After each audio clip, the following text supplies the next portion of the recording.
All right, welcome to the USL show.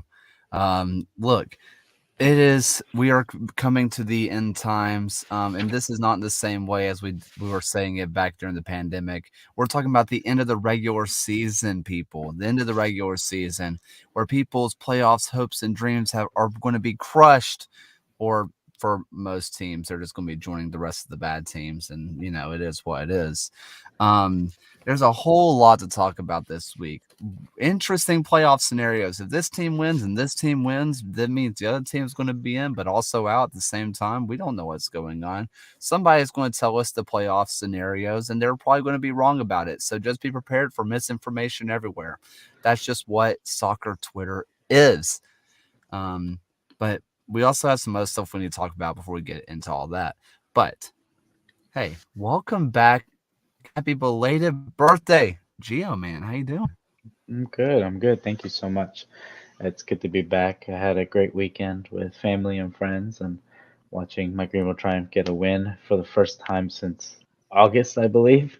But it was a great weekend for me. And yeah, I'm just grateful for this whole family I have here and the Soccer USL family. Who would have who would have thought that the sentence Greenville has not won since August would ever be heard? Interesting. Tyler, you were also missing in action, but you have come back. Yes, How you doing, man? I have. Doing good, doing good. It's been really, really busy. Had some time to sit down and speak with LSC's new head of goalkeeping last week, so that was pretty cool. Had a moment to write up some of that, and it was awesome getting to meet him. So that was fun. Yeah, man. I mean, I went back and I read some of the interview that you did on Crane Kicks, and it was a ton of fun to read about the new GK1. Kinda. I mean, Yeah, he's the first one. He probably won't be the player, but he is right, GK1 for now. It was really right. cool to read about that and kind of being the first official part in place for this team. Um, we do have a couple people missing, with Phil deciding to be like a father and stuff. Alan is out. John is out. And if everybody could go and show Ryan some love, he has some family stuff going on. So everybody go show Ryan a ton of love. He, I'm sure he would appreciate it. But we have some stuff before we get into the told you so's and the shockers and all that kind of stuff. There's some stuff we got to talk about. And a lot of you guys were very receptive to the episode last week. It was a difficult episode. It was a heavy episode. There's no way around that. And this is not going to be a continuation. There will be soccer talk today, I promise, but it needs to be talked about. So the big thing that happened first was the Monterey Bay and FC Tulsa match was postponed by the players. They have voted on it, and the match was postponed. A lot of fans had taken the side of Monterey Bay because they were wronged by Tampa Bay, and we'll talk about that, or I guess allegedly wronged. We'll get there with Tampa Bay. And FC Tulsa fans were very upset with what was going on there. I think that a lot of Tulsa fans were obviously upset with it because this was already the highest selling game in FC Tulsa history. And that's not including walk-ups that are going to be coming that day, with over 6,000 tickets being sold, now being, postponed to a later date. For me personally, and I will just get my opinions out of the way before you guys can jump in, I think both sides are right here. I think Monterey Bay had the right to postpone and put pressure on the USL, because we have seen the USL give lip service time and time and time and time and time and again and do jack all when it comes to these situations. And I also think FC Tulsa has the right to be upset for being punished for something they never did. In fact, earlier this season, they had a player, make racist remarks, and before it even got out into the public, FC Tulsa, ripped up his contract. This is a team that's done right, and they still got punished. So I think that both fans bases in the situation have a right to be upset, and they both have a right to their opinions on the matter. I do think the moment that it went too far was thinking that Monterey Bay had ill intentions behind it. I Yeah, I agree mean, with that. yeah, go ahead, Gio. I agree completely with you. I think if anything, Tulsa should be disappointed in the league for not taking action sooner and letting it get this as far as it did. And they were punished because both teams were punished in a way because Monterey didn't want to have to do it, but they were put. It's like the moral of it all. Like if the league's not gonna do something, we gotta do it, and that's shouldn't be that way. I think the league needs to stand up for its players. And I know action was taken, but it was a little too late for that game. And here we are at the end of the season, and these games matter. The players want to play, but they also want to be respected by each other. I know it's a competitive game; things can get heated, but there's no room for that whatsoever. And I think the league needs to take responsibility and act much quicker than they did on a situation that serious. Yeah, I mean, Gio hit the nail on the head. Thinking about those intense feelings that Tulsa fans probably had about losing out on that opportunity. I think in the moment they might have been heated towards Monterey Bay, but then I don't think that they really truly were angry at Monterey Bay. It was more the situation, you know what I mean? Even though sometimes those frustrations boiled over, maybe in some cases, I don't necessarily think that it really was directed at them, really in their heart. I feel like it's more like Gio said, the league has a responsibility to make these things happen, and then you also end up with like a tricky situation. And I understand they have to do their due diligence and like vet everything out. And we always hear about, well, we don't want to rush things, but at the same time, it's time sensitive. It just is. And especially with something that's that heavy, that big of an allegation, you can't let it drag on. You can't let all this speculation build and build and build. Like you have to be clear cut. You have to be definitive. You have to make things happen. And Monterey Bay, they were trying to push the envelope and make sure that got done. And so, I mean, I respect them for that decision. I mean, how many times have we seen Monterey Bay release something that says a player said something to our player, or a fan of an opposing team said something to our player? And I should have, as a host, gone back and checked. But I feel like we've seen at least 3 or 4 of those graphics come out of Monterey Bay, and the USL on the surface publicly did nothing. And I'm sure if you're Monterey Bay, you're sick of it. It's not like we're not publicizing this. It's just, they just publicly did nothing about it. Safe travels, John, by the way. Yeah, 2059 sucks right now. It always does. I hate that FC Tulsa got caught in the crossfire, and I'm gonna kick it over to you real quick, Tyler, just in case there's something you wanted to say before we segue a little bit. Sure. Well, I just wanted to reiterate, one of the real important things that people have to remember about this, about why it's so important that they take action quickly, especially when it's involving a player. I mean, obviously, if this situation arises with anybody that's anywhere near a soccer match, it needs to be handled immediately. But with players or anybody that's a part of the staff, what that's doing is it's setting a precedent. If that stuff happens with people representing the team, that's inviting fans who feel that that's okay to come in and do that and feel justified. And so in any situation it has to be dealt with. But when you just start letting things kind of boil over and letting things slide within an organization, then that becomes a whole nother problem. And that becomes just a team wide, organization wide. And with part of the thing with FC Tulsa is that a lot of people, including myself, were worried about what about people who work the games, the staffing there, right? Mm-hmm. What about vendors who are going to lose out on money? Because going from a Saturday match to a Wednesday night match, you're just not going to draw the same people. 6,000 people plus are not going to show up to that game. There's going to be a lot of lost revenue. And I don't know what's happening to this undisclosed fine, but I hope some of that money is given back to FC Tulsa. I hope the league and Tampa Bay and Lawrence White, as this come out, has, that some of that money goes there. Lawrence White, who was the player identified as the one who made the alleged racial comments or gestures, has been given a 12-game suspension, which is the second longest given. The first longest being to an indefinite suspension, which the indefinite lasted the remainder of the season. That was a 24 game for kicking another player. I believe that was the kick to the player. And that was to Parks. So fans had kind of figured this one out because the charity shirts were being auctioned off, and his shirt disappeared mysteriously out of nowhere, but then was promptly put back within about 30 minutes. Something tells me Tampa Bay thought this information might have been coming out a little bit sooner than it did.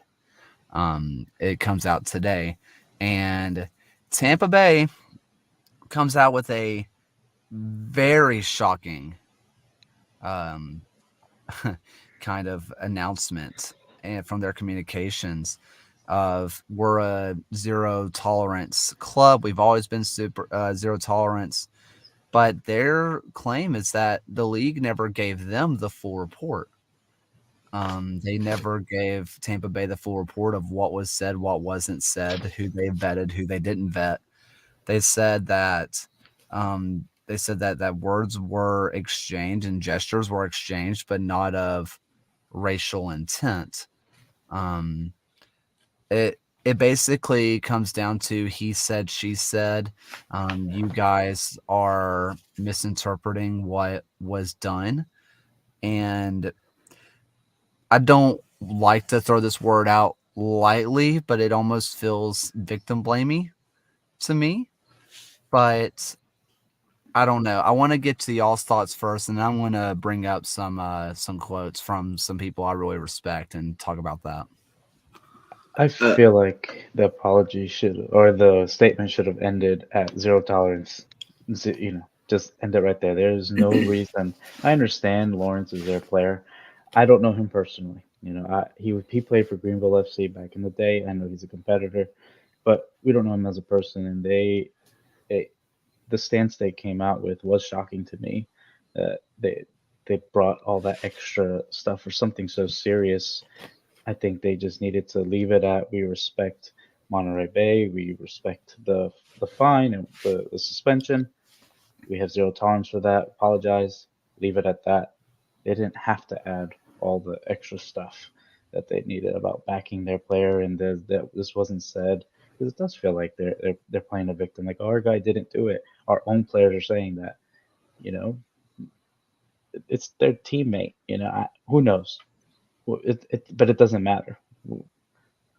You gotta just own up to it, and I think it should have just been the statement, the beginning part, and leave it there. But the rest was unnecessary, in my opinion. My big problem that I had with the statement that Tampa Bay put out is in there they basically say that what was done or what happened might have been interpreted as racially motivated or racist. And my problem with them saying that is if something can be interpreted as racist, it's probably racist. I mean, if somebody is interpreting it as that means it is racist. I mean, that's just how it is. Just because you in your personal mind are saying, oh, well, I didn't mean it that way. That doesn't do anything. That doesn't change what is done or said. If it is, it is. And I agree with you guys. Like something should have been just clear cut and done.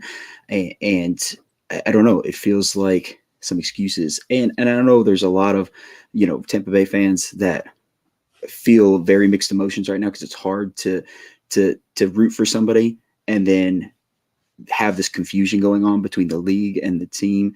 But I don't know. It very much seems so unresolved and so unfinished and just handled in a weird way. Like I said, if it's interpreted wrong by somebody, it's probably not that they're interpreting it wrong. That's just how they perceive it, and that's what really matters. Yeah, and so kind of perfect segue. I have some tweets and some exchanges I had with a former Charlotte goalkeeper and just USL legend Brandon Miller, who became a just a figure for the black community, especially in the USL. He was the person that was seen as kind of like one of the ringleaders of making the black PA a thing. Him and Hugh Roberts, and so anytime that Brandon speaks, I listen very carefully. And here's what he has to say. This is a long one. So just stick with me here. If you want to read it for yourself, his Twitter is at DVO2, as in the word two, TWO6 SIX. You can also just look up Brandon Miller.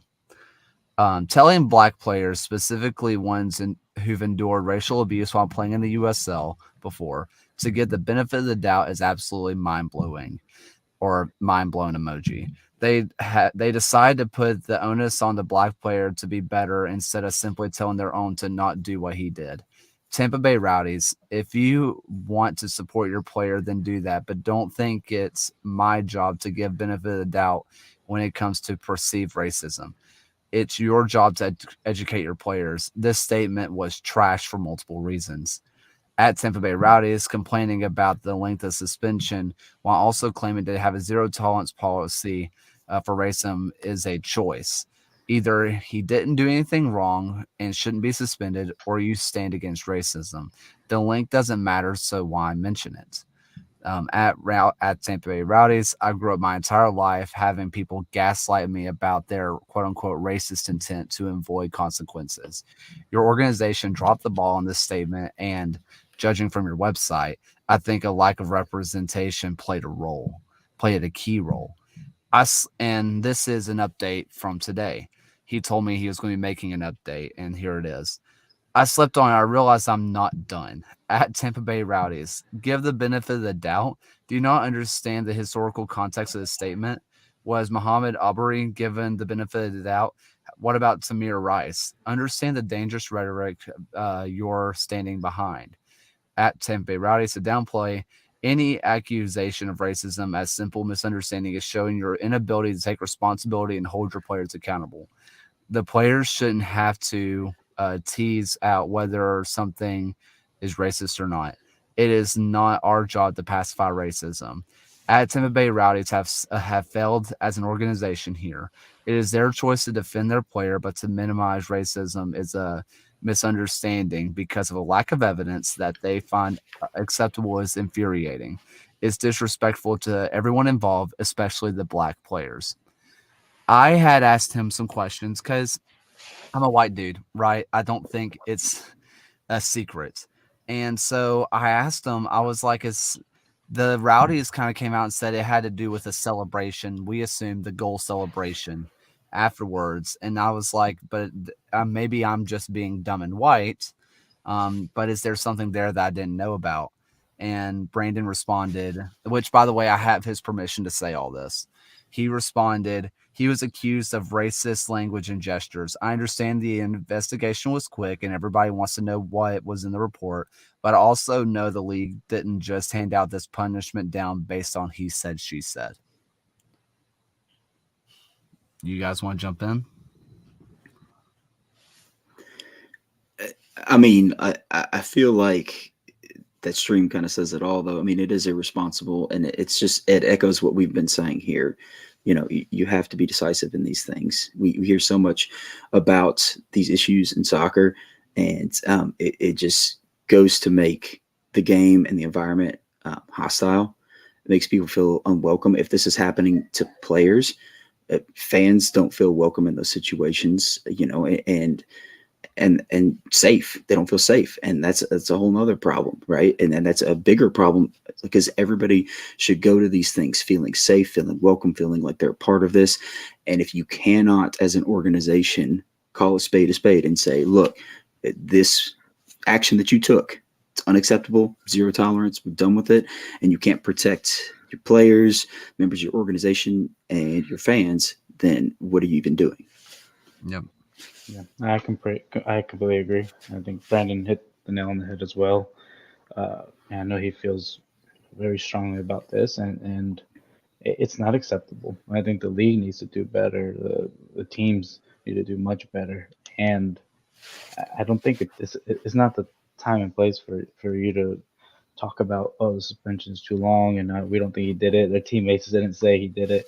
It doesn't matter. Like you said earlier, Tyler, if somebody takes something, it's like telling you, no offense, I don't, you don't, you say no offense, you're about to say something offensive. It's the same thing. It doesn't matter if it was during the celebration or an altercation afterwards. Something happened that, why would you come out and say why would a player from Monterey say this? And it, you, I don't care about benefit of the doubt. Something happened.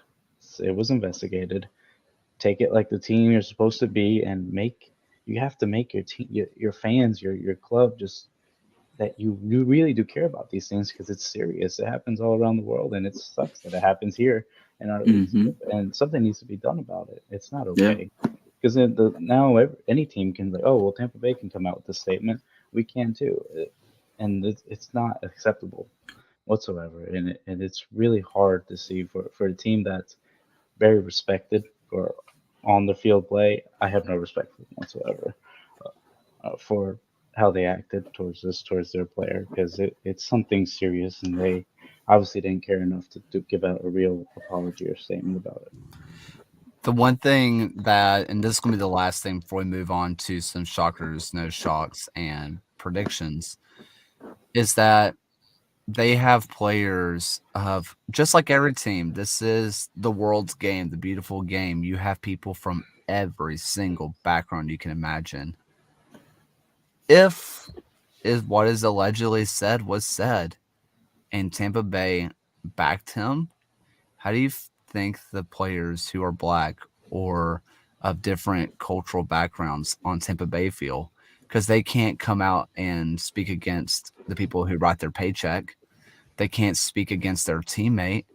You were just kind of hoping that they would just shut up and accept it.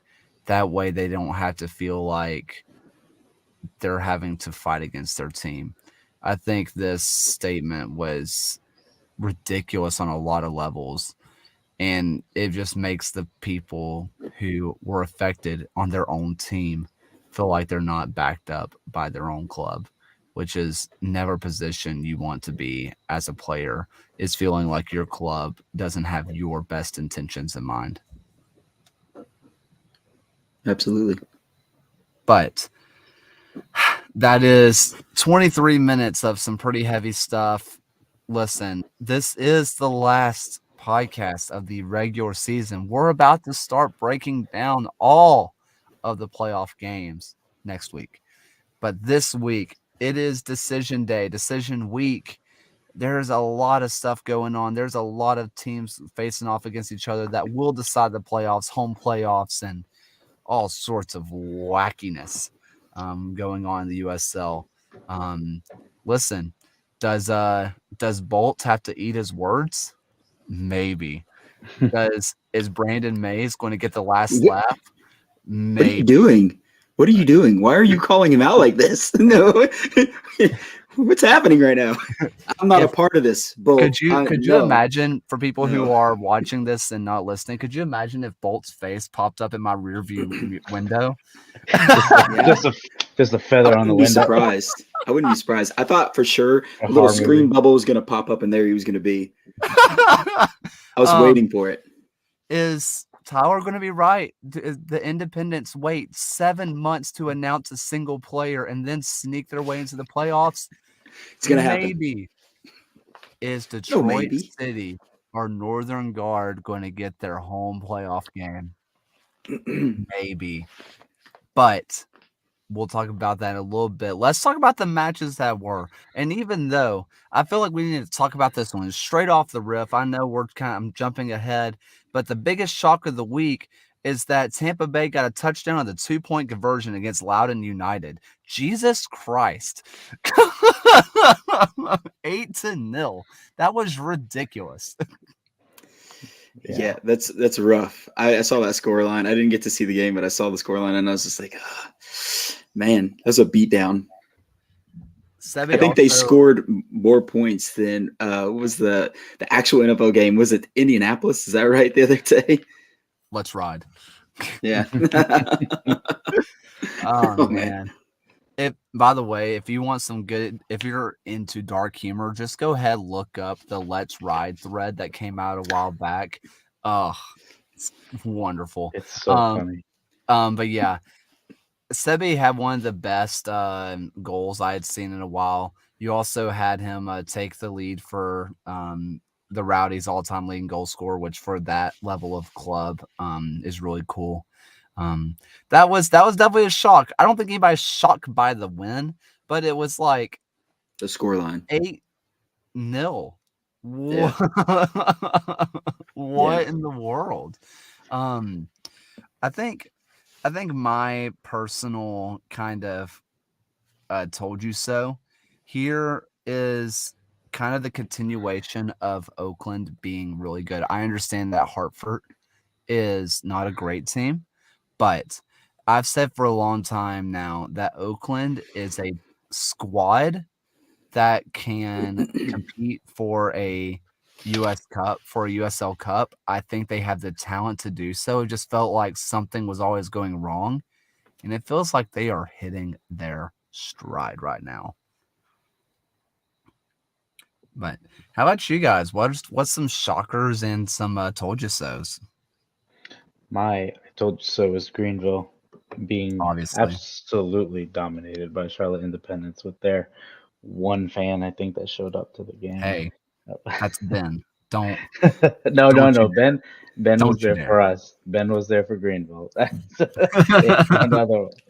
No, it was a great game. I was nervous because Charlotte outplayed us the last time we played them away. I was at that game also, and it was a really sad drive home. Um, but Greenville came out and they were ready. Jesus Ibarra was playing out of his mind. People could not take the ball away from him. He was playing so well, and he deserved getting that assist at the end. Um, great to see Labovitz get a goal again. He hasn't scored in a long time after being in the Golden Boot lead, and so it's great to see him back on the scoreboard. And I think we handled the game really well, even towards the end. Played great defense. They had one or two clear chances all game.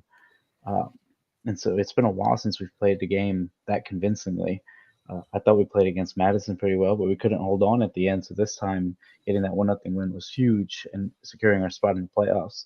Going into a big game against Richmond, I think the players were seemed all ready for it to go and try to get that 2 seed because I know they really want to get that so that we can have an automatic semifinal here in Greenville again because with players getting healthy, getting that extra week off, it would be massive for us to have a home game. And we set a record in attendance as well.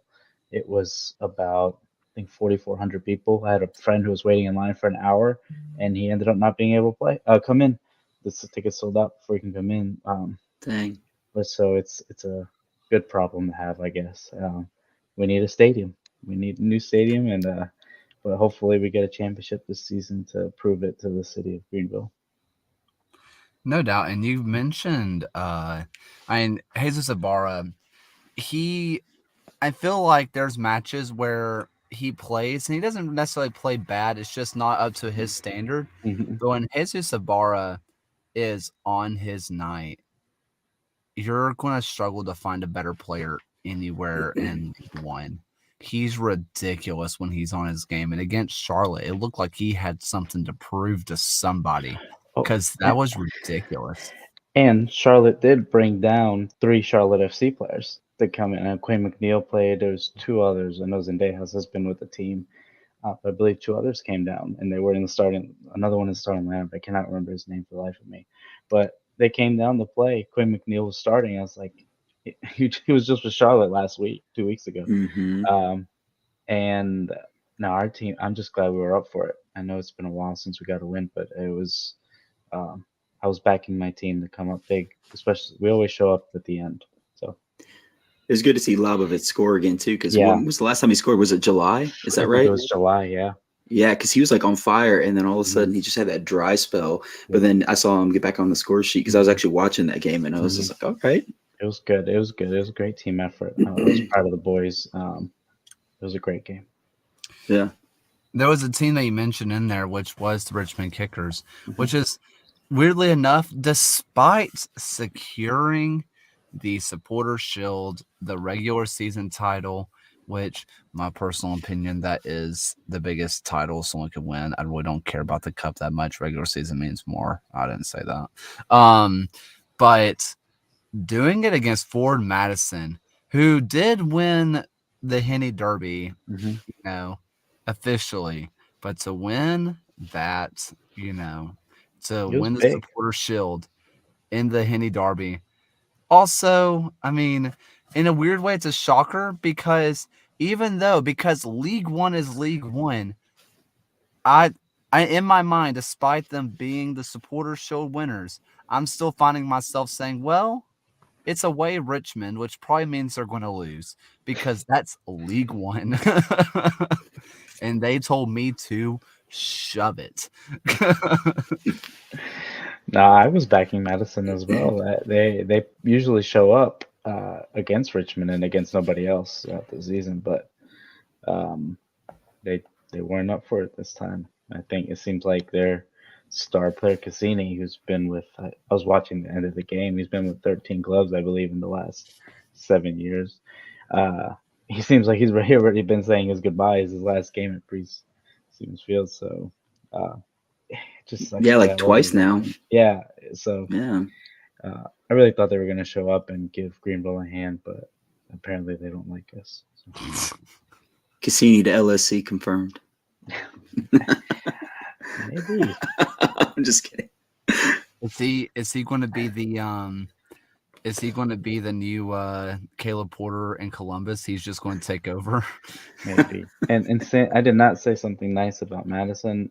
I think they're going to win the Wooden Spoon. I'm just saying I thought they were going to win the Henny Derby outright sweep. How do we get here that Ford Madison's even in contention to be in the Wooden Spoon? Why did I kind of hate League One in the sense that if you miss 1 week, you're done for the season. You've lost the entire plot. But it's also incredible because Ford Madison, a while back, you were saying they might be the best team in the league because they went on that stretch of beating everybody, playing everybody hard. And then they just decided we're done doing that. We're just going to beat no one anymore. What a weird. Yeah. And I saw a stat that all their wins were against playoff teams. Yeah. But then nothing else mattered. I know they beat us at home and they beat Richmond. It's twice. And now I don't know. I don't know if they were top of the table 1 week. I think they might have been or tied for or something. At one point, I was like, they're going to make the playoffs. So what you're saying, when they play Tucson this weekend, they're doomed. I think so. Tucson, I think so. I don't think any of their players care anymore. They're saying their goodbyes. Yeah, their only saving grace is if NCFC just, I don't know, lays an egg. I don't know. I don't know. I love this league so much. Yeah, it's bonkers. What about some shockers told you so's, Tyler? So I took a little bit of wind out of my sails with the Richmond Kickers, but that was my I told you so. That's okay. It's all right. I laid a lockdown. I'm keeping up with my locks going for League One, and they delivered. Not as convincingly as I would have thought, though. I mean, it wasn't a bad game on their part or anything, but honestly, sorry, Madison, but I thought that they were going to lay down 3 on them. But even like if you look at the stats, it's not even like they had that many shots on goal. I mean, they capitalized on the ones that they did have. I mean, which was important at the end because I think like shots, it was like 3 and like 2 on target. So, but I mean, that's all that matters is they capitalized. But that's one that I just kind of was like, that's a sure thing in my mind. Whenever I made that pick, I was like, that's going to happen. As far as my shockers, honestly, like this isn't. I don't know if you qualify this for like some insane shocker, but in my mind, I thought Tormenta was going to go into this match with Union Omaha and capitalize on them just constantly always settling for draws, I guess. And I thought Tormenta was going to make them pay for that form. But I guess Tormenta just decided that they were okay with coming away with a draw. I hate to say okay. I know they really wanted it because this is their chance to get in the playoffs. So maybe that's a bad way of putting it. But I did think that they were going to punish them a little bit more than they did. But even looking at the stats, like statistically, Omaha dominated a lot of the game. Obviously, that doesn't really show in the results for these things, and especially with the eye test watching. But I was pretty thrown off that Tormenta didn't capitalize. Tormenta did have a red card as well. That's the other thing. I thought for sure they were going to get the gift Yeah. of USL 1 red cards and come away with a win. They got the draw with that at least, but It's true. But I did think Tormenta was going to pull off a stunner there because Omaha has been struggling. Yeah. I worry about them going into the playoffs just because of like how much they've struggled in these last few games. The wild part about if I have my tiebreakers down, there is a world that Tormenta could miss the playoffs. That is a reasonable possibility. If things go right, they could also finish as high as second. Yeah. I think with it, is it as high as second? Yeah, because they would have the tiebreaker on Greenville, and they would be tied on points with a. Oh, yeah. If things go poorly, if things go wrong for everybody else, Yeah. Tormenta could finish as high as second, or miss the playoffs entirely. What a stupid league! Yeah. Although they have a lot going for them because I think they're in with a win or a draw, or with a Charlotte loss. If Charlotte loses, I think they're locked in, and then all they have to do is just come away with some sort of points otherwise. So if Charlotte wins and they get a point, they're good. But Charlotte's playing the wooden spoon leader right now. Yeah. Yeah, I know. I'm telling you, we haven't gotten to our picks yet, but I'm all in on Charlotte this week. I'm saying it. It's hard. It's good. And I feel so bad for Colorado because they played all their games and all they could do is sit all together and use the ESPN Plus apps for screen thing and just hope for the best. We'll invite the team on and they can watch. Could you do I need to I really want to do that now. Do it. I want to reach out to people in Northern Colorado, be like, "Listen, please, we're having a watch party with your players, live reactions." Like that's the worst part, and that's something I hate. I know they're uneven. There's nothing they can do about the amount of teams, but it's just unfortunate that they finished and they got their job done. They got a big win, a couple wins in a row, but now the last week of the season, they can just sit at home and lose or sit at home and make the playoffs. That's painful. I don't know how they can manage that. It would drive me bonkers. I'm going to say it's probably everyone's that bad. We were just asked if everyone was that good or that bad. I don't know. It's a mixture. Sometimes they're good, sometimes they're bad. That's true. I think that's the problem. I think part of it is that this is, I think, no, NISA might be different. But out of USL and MLS, this is the only true, one conference. There is no Western Conference. There is no Eastern Conference, and everybody plays each other 3 times. So you have, or maybe not everybody, but I think you at least get 2 games and some 3 games, I believe. And so you have teams who are exhausted. You have teams that have been going on cross-country flights like Fuego. You've also have teams play each other 3 times. And so these teams get to know each other really well. So coaches overthink everything because they've already played the same team 3 times. And so they change their entire tactics for this one team. And so we end up with teams who lose their identity because they're constantly changing their tactic because they already played a certain tactic against a certain team. It becomes this revolving cycle of everybody's played everybody. Everybody is exhausted from jet lag, and they don't know what to do about it. And it leads to some of the most chaotic footy I've ever watched in my life. Don't forget about all the caffeine and sleep training exercises teams have to do when they go to Tucson just to prepare for the inevitable 15-hour lightning delay that's going to happen. The monsoon delays. Yeah. They're like, make fun of us naming our kit Monsoon Kit now. I will say, because when they reached out to us and said, "Hey, we want you to help us release the Monsoon Kit," I was pretty stoked because I saw the pictures first and I was like, these are pretty nice. Yeah. So we do have our picks up now, and we have bonus picks. The bonus picks are because these are the last week of our pick 'em. We'll release the final standings of who won, who didn't. Obviously, Tyler joined in late, but not I have much. like 13 points. Yeah.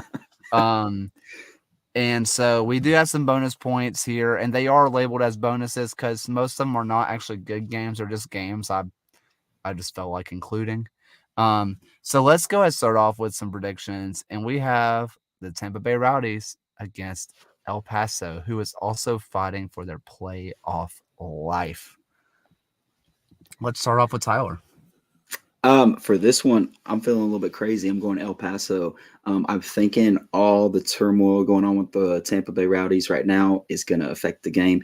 It might not like completely sway things in El Paso's favor, but it's got to be on their minds. And like you said, El Paso is like fighting for their lives just to make it into the playoffs. So even though it seems a little lopsided, I'm going El Paso. So I do believe that a win would guarantee El Paso into making the playoffs if I've done, the butter knife math on that correctly. Gio, you're muted, my man. I was ready. I picked Tampa Bay over El Paso to get a win after that 8-0 win the other day. I think they'll just keep going and get another win here. I took El Paso here. I really trust their offense. Their offense is so much fun to watch. They're going to create chances. Tampa Bay has nothing to play for. They can't go any lower than third. They can't go any higher than third. They have nothing to play for. I think that El Paso is going to send everything they got because they have to. You're going against a team who is probably going to be rotating a lot of players. I think this is an El Paso match to take. Next up, we have Legion versus Sandy and Johns in the 11. I went Legion on this. I know that looking at the last couple games, it doesn't seem like they're in like a mode and ready to battle, but those were tough games. I mean, it was against San Antonio. We had Oakland in the mix, the Rowdies. It's just a tough string, and I feel like coming up against Indy 11. Some of their wins, I don't know, they sound convincing, but then looking at them on paper, I just don't think that they're the same level of challenge that Legion's had to go through here recently, and Legion's going to bounce back. Yeah, I picked the Legion as well. I don't think Indy has it in him. I love Kaler. And so I think his team is going to pull off a win to end this season, to end the regular season. I hope so. So if Legion win, they are guaranteed their first ever home playoff game. They did have the home playoff game last year, but an alleged Halloween party canceled it. So if they get a win, they get their first home playoff game.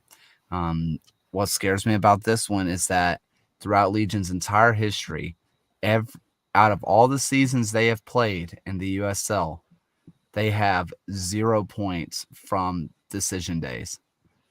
They have 0 points from final games in the season, final regular season games.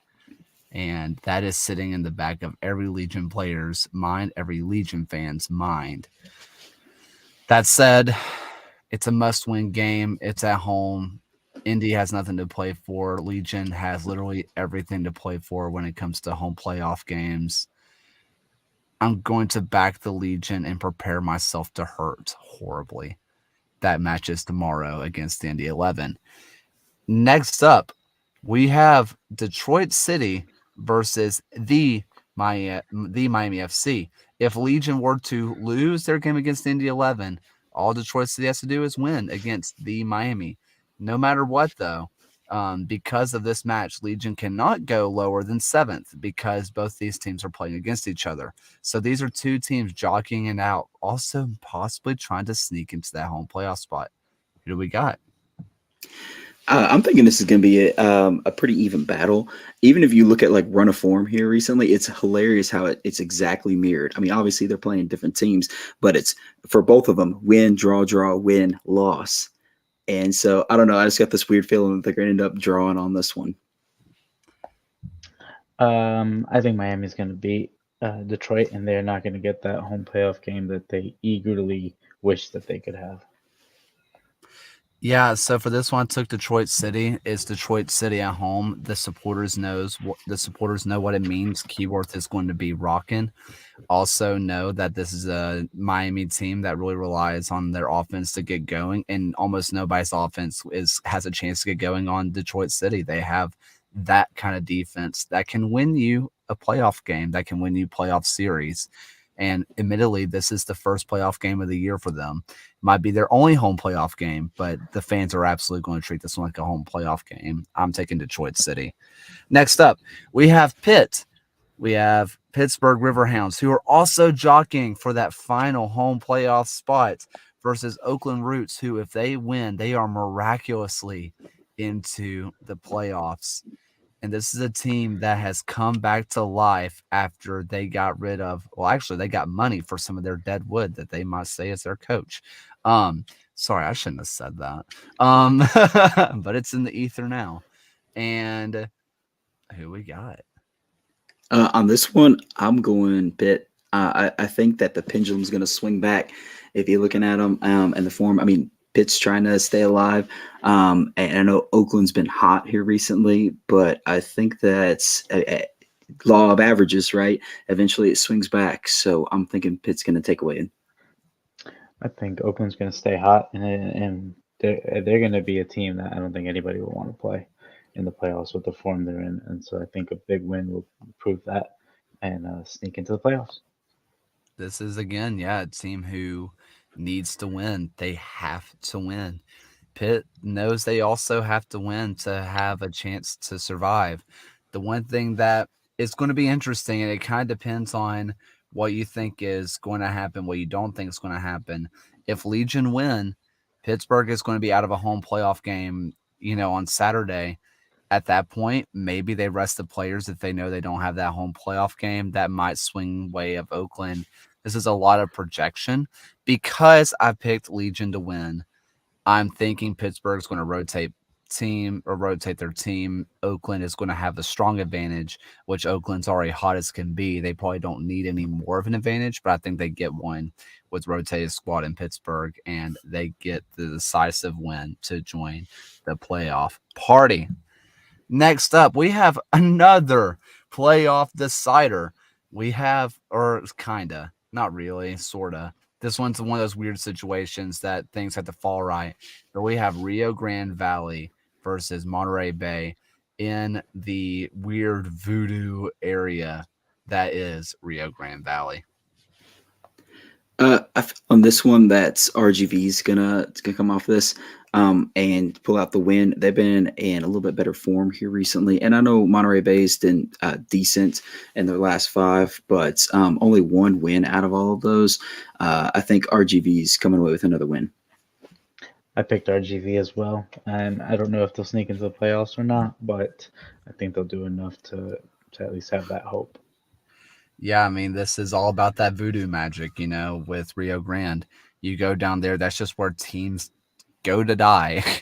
And we're going to see. To me, I'm picking Rio Grande. They have come out of nowhere. They were at one point Wooden Spoon winners, the favorites to win the Wooden Spoon. Congratulations to New York Red Bulls, too, for winning the Wooden Spoon, who I think might be the first team ever to hoist the Supporters Shield, the USL Cup, and the Wooden Spoon. So congratulations. It's impressive. It's very impressive. But Rio Grande, I think they do it. Moving on, what some people might be calling the match of the weekend. It is a California derby. It is two powerhouses. It is Sacramento Republic versus San Diego, the John and Allen derby. On this one's a little tough for me. I'm not going to lie. I had a moment where I was sitting there thinking it through, trying to decide who I wanted and who I thought was going to come out on top. I ended up settling down on San Diego. I think San Diego's got it in them, and the games that I've watched recently, they just, I don't know, they've impressed, and they have the drive, and I think it's going to come out on their side. I had a hard time because I usually pick these teams individually for wins because I love my friends. And I should have just picked a draw, but I actually did pick Sacramento to win this game. Yeah, I ended up going to San Diego on this one. I just this one's kind of a vibe game for me, and the vibe just feels like San Diego. They're both kind of coming off of disappointing draws, but San Diego just kind of passes the vibe check for me. This is also I'm also being, I guess, a little bit biased because in my other browser right now, I have one of their new kits, and I'm definitely about to buy the goalkeeper kit and customize it with what a save on the back. So that might be influencing my decision. But that's fine. That's okay. I'm taking San Diego. Their Next kids up, are sweet. they're so nice. Yeah. Um, My wife is from San Diego, so she's always like, you could justify getting one, and I'm like, they're so good. I yeah. like the new one. I'm having to convince myself because I want to get a Liberty kit. I want to get a Richmond Kickers kit of Stephen Payne because he's a Birmingham guy. I want to rep the 205, but then I keep looking at San Diego and I'm like, man, they're Rocket kind League. of league rivals, but like they look so good. We have our next matchup before we get into our bonus, and that is going to be New Mexico United, who were sneaking through the entire year and have stumbled their way outside the playoff zone. And they're taking on a Colorado Springs, who is comfortably going to be sitting, third. So what do we got?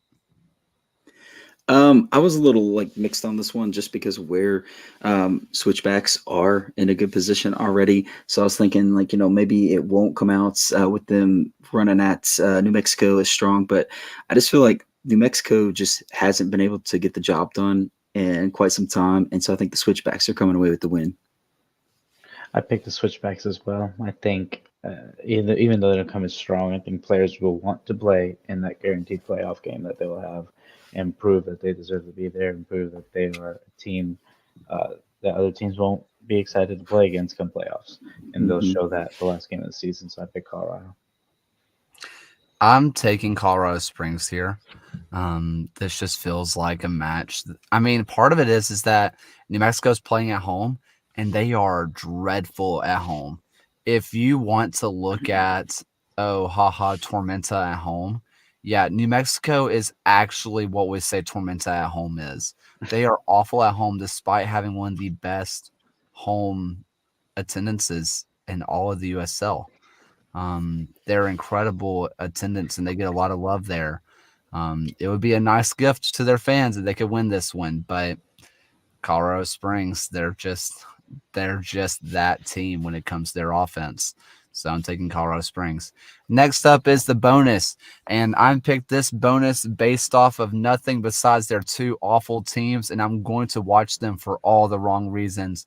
We are going to be predicting the team that just lost 8-0 to the Rowdies, and another team that just lost 4-1 to Indy. These are two teams with no offense, no defense, just vibes. It is Loudoun United versus the Charleston Battery. Man, and that's not even the end of the story. If you look at their past few games, it has been multi-goal losses for both of them, just over and over and over. It's not pretty. For this one, I did decide to go with Charleston, and that's just purely based on the idea that they haven't lost to Loudoun in the last 5 meetings, and so that's the best I had to go off of to get this one figured out. So I'm going to go with them, Charleston. I'm going with Charleston as well. I've enjoyed seeing Joe Rice's tweets about his time at Loudoun not being as good as he'd like and how he deserves better. Those always make me laugh. So I'm going to go with Charleston here to get a win against a. I want it to be known before he signed with Detroit City. Even I said it because I have the ability to talk to a lot of keepers because of where I stand during Legion games. Joe Rice is one of my favorite humans to I've ever talked to. He's awesome. He seems like such a good guy. I wouldn't mind if he came to Greenville, I mean, and I would mind if he goes to Lexington. this is true. He's Yeah, I took the battery here. The real winner here is whoever's distributing alcohol. The real loser here is everyone in attendance's liver. Yeah, I Rawdon has fans. took. It's funny because they do. Unfortunately, not many, but the ones that are there are faithful, and that's all I have to say. Like I said, I am going to watch this game, and it's going to be a guilty pleasure watch of take a drink whenever bad thing happens, and it's going to be one of those kind of watches for me. It's not going to be to break down anything. It's just going to get my giggles on. It's just to laugh. But I am taking Charleston. I just put my notifications on for that game just in case it's just a really fun one. Next up, we are moving into League One, the greatest and worst league to ever be created. Depends on the week. We have Richmond versus Greenville, which a lot of people circled earlier this year, saying this could be the decider, and then Richmond decided to run a perfectly good storyline in beating Ford Madison.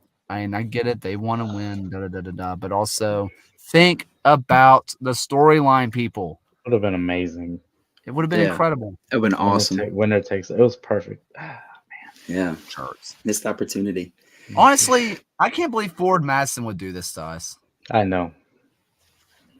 Can't believe it. I'm going to talk to Kyle after this. On this one, I'm going draw. I know that Richmond has a fire offense. Greenville, though, has league-leading clean sheets. Greenville, I think, has Richmond's number. Last two meetings, they've won out.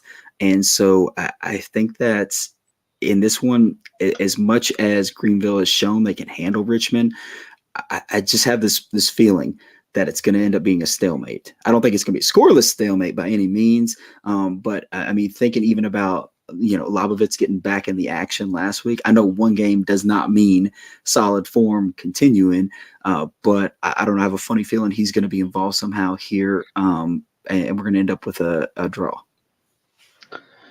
I disagree. I think Greenville's going to win and secure second place, get that first round bye. Richmond, I think they would love some of their starters to have 2 weeks off to get some rest before a big semifinal game that will be hard no matter who they play. I think Greenville has to go all in because worst we can do is fourth and we get a home quarterfinal, but I think we would really love to play or have that first round bye. So I think Greenville's we have their number. We did beat them 3-1 at home with a Labovitz hat trick, and we beat them 1-0 at our home. So I think Greenville will pull it off. I know the players really enjoy playing on that nice field in City Stadium compared to a lot of baseball stadiums in the league or high school stadiums like ours. But I know it's an early college. Thank you very much. I was talking more about Colorado, but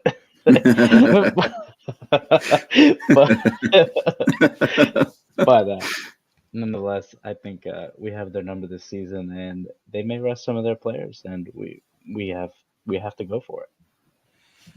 I'm taking Richmond here. It's only because of home Richmond. I think the fans are going to come out and support extra hard just because, I mean, proximity, they know the opponent. Also, they just won the Supporter Shield. They just won the regular season title. They wanted to come out and support the boys. I think that's going to be an extra push. I really wanted to pick Greenville here, but I think there's a little bit of a counter I have on the 2 weeks off that you mentioned, Gio, and it's the fact of imagine taking 2 weeks off of getting match fit and match speed, and then having to play a really hard quarterfinals match or semifinals match, right? Taking 2 weeks off of not seeing a game or seeing a ball live, I feel like that's more of a detriment than it's worth saving the legs for. So I I agree. think Richmond are going to play their starters, and Richmond starters at home. I would put them up against just about anybody, not even just Greenville. So I'm taking Richmond there. Next up, we have Charlotte versus North Carolina FC. Charlotte can find their way into the playoffs here. North Carolina could find themselves hoisting the wooden spoon, or will their in-state rivals play a little bit of spoiler and bring everybody in North Carolina down another notch? It's going to be a Charlotte lock. It's going to be a lock. I'm locking it. I'm going all in on this Charlotte prediction. I'm going down with the ship, or I'm just sailing into the sunset. One or the other. But I do think this is going to be an interesting one, even though I'm predicting a Charlotte win, because it's kind of funny that Charlotte actually has league leading penalties conceded with 7. Meanwhile, NCFC has capitalized, having the most penalties rewarded at 7. So I do think there's going to be a penalty goal involved in this. But at the same time, I just don't think NCFC can finish off Charlotte Independence. Charlotte's 3rd in the league with goals scored right now. NCFC hasn't had a clean sheet in 8 games. I think this is the point where Charlotte comes out on top. They prove that they got that playoff spot, and they might just barely squeak in, but they're squeaking in. I went with Charlotte as well. I think it'll be a high-scoring game. After last week, I think Trezor and I think Bennett, they're going to want to come out strong and score some goals like we know they can. And NCFC has McLaughlin, who always finds a way to be up there. He's a good player. And Shaq Adams is still there. And they have Molina, who hasn't lived up to his play, but they have nothing to lose. They're going to come in last or second to last or the last, doesn't matter. I think they need to come out strong, get their players playing time, players that eventually might be great players, might be a great team, but they're a young team right now, and they might as well go for it and ruin some hopes for the playoffs. But I think Charlotte, they are my surprise of the season. I really did pick them to be the worst team in the league, just the way their offseason went. And they've really surprised me. And I think they're a decent team. And I think they're going to pull off a win. Yeah. In my heart of hearts, I think that Charlotte's going to win. And I picked Charlotte to win. But there's nothing I want more than to see NCFC win, and by a lot. Because if Charlotte blows it on the final day and they were to get blown out, could you imagine the amount of odd Jesus in their like mentions and in their quote tweets? For my own chaotic part of following the USL Twitter, I just want to see Charlotte get odd G'd to no end on the final day of the season. I need somebody to get odd G's to Saturday. I don't think they'll come off that easy. I think their OGs is going to come in the playoffs. I think it's going to be this big thing where they're like, we made it. Like Tucson last year. Yeah. And then they're getting in the playoffs and be like, we did it. And Tyler was right. And then, no, let's get blown out. This is blown out. And then everybody just hits them up. I think that's what's going to happen. Oh, man. Could you imagine if NCFC hit them with the odd G's, though? Like, just started replying to all their tweets after they bag in 1 goal, 2 goal, 3 goal, 4, and they're just like, oh, geez. It's brutal. Admin's taking notes right now. Yeah, I hope an admin just or I hope at least Forward Madison does it. They have nothing to do besides go for the vibes. Come on, Forward Madison. Do it. I mean, Noco too, to relieve some stress while they wait. Yeah. Just get some tension out there. They don't even have to tweet it. They could just be on with us. Yeah. This is true.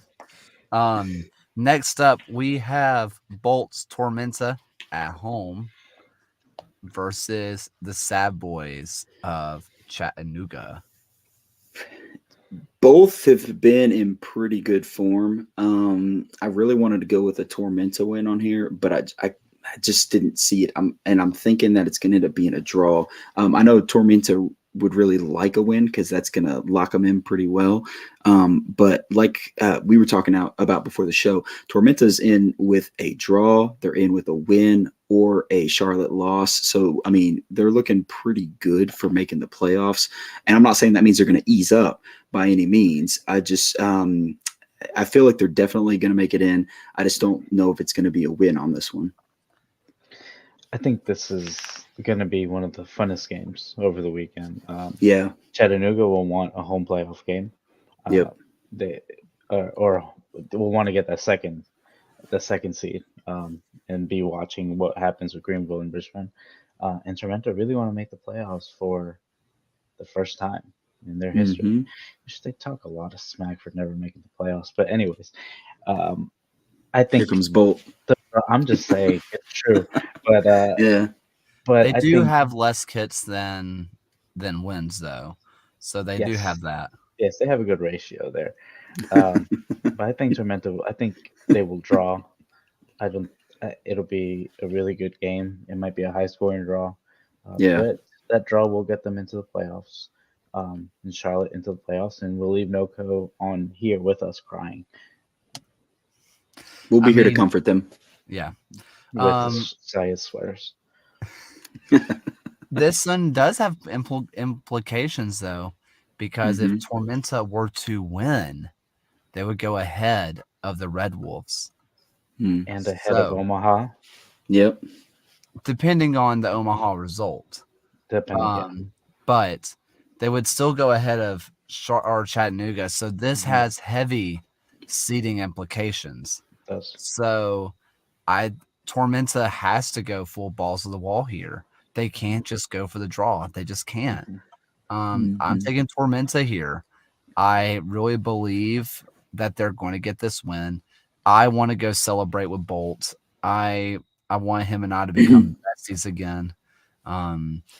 I also want to be included in his things, but it's actually just this clip saying that him and I are besties and that we've always been tight. So Bolt, if you could clip anything, this would be a great one. I do think that Tormenta gets this win. It just feels like the sad boys of Chattanooga are going to sad boy. It just feels like they're going to blow it somehow.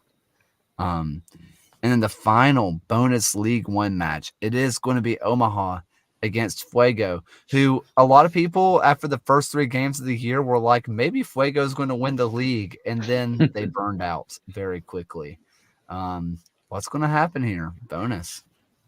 I really, first off, appreciate how Gio went ahead and said when Tormenta wins, they're going to be ahead of Omaha, which gives away that he is predicting a draw or less for Omaha. So we already know where Gio's going, but I'm with them on it. I think it's on this one, it's going to be a draw. It's a draw for me. Man, I said it before. I worry about Omaha. I don't think they're showing up. And I don't think it's really that they don't have the talent to do so. It's just they're not producing. And that's kind of scary going into the playoffs. And I mean, even just thinking about other teams sitting there licking their chops, thinking about playing them, the teams that do come in strong and produce. And I feel like this one, it's just not going to go their way. I don't think it's going to be a loss, but I think it's going to come out being a draw.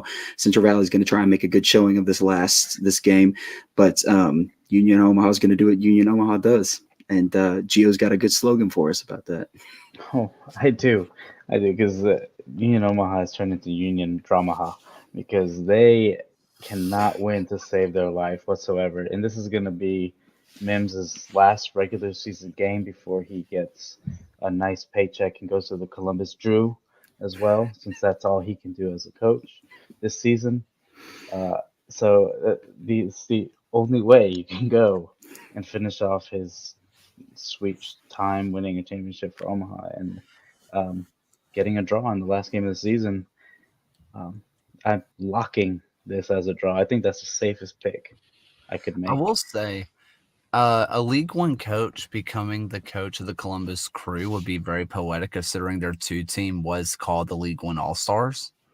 Yes, So you're right. You're absolutely right. That's all I saw. The leading scorer of the league played 1 game for Toronto too. Yeah. It's just, but yeah, I'm mocking that draw. It's gonna happen, and they are going to end up in fourth or fifth. I've realized I think inadvertently fourth. with my picks, because I'm picking Omaha in this one. Or not Omaha, Fuego, excuse me. I'm picking Fuego, and this is just another one that's based off vibes. Sometimes that's just what you have to go with in League One. I have realized in picking Richmond, and picking Charlotte, and picking Tormenta, and picking Fuego, that I am predicting Tormenta to finish second in the league. Man, That's how mine's easily it can happen. yeah. That's I don't how think- easily it can I don't happen. even think they want that in their shiny new stadium to lose at home because they can't play at home. I don't think They don't want to play at home. That is the worst possible outcome for Tormenta is Yeah, playing at home. they think they Yeah. should be content with fifth place. So, Maybe they can just like fly in like whole organizations that they're playing against and then decorate the whole new stadium in their gear, and then they'll be like, all right, we're in a whole new place. Yeah. That's their real plan with this new stadium right now. Have them drop them off at the old stadium, have them bus over to the new stadium and be like, away Yeah. game, guys. Have them take a flight from Statesboro to Atlanta Mhm. and then fly back to Statesboro, They'll have be them ready. blindfolded, have them Mhm. blindfolded the entire time and just drop them on the pitch and be like, you don't know where you are. Just play, boys. Just get out there and do what you do. I mean, it is kind of in the middle of nowhere, so it would be disorienting. They're just like, what is all this? This is where we play. Yeah. Why is there Why nothing are out so many here? Tormenta fans in Omaha?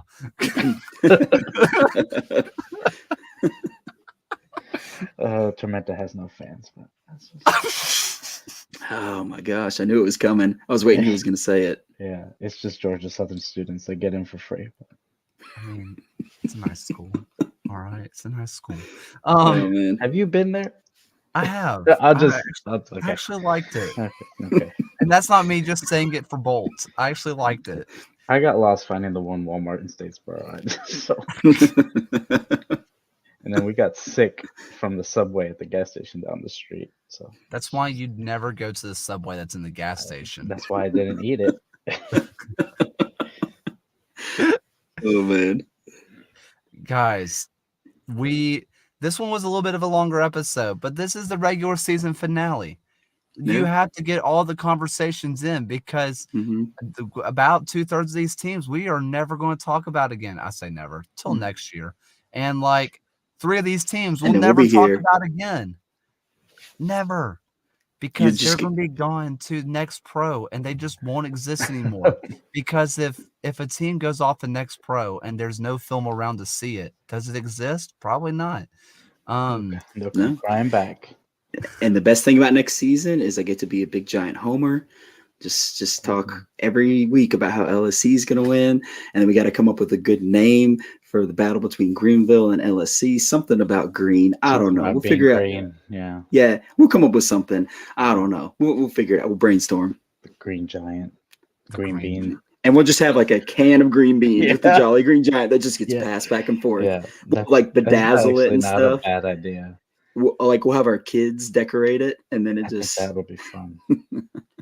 The trophy could just be the horse on top of the mountain of the Greenville Triumph logo. just unite them. Yes.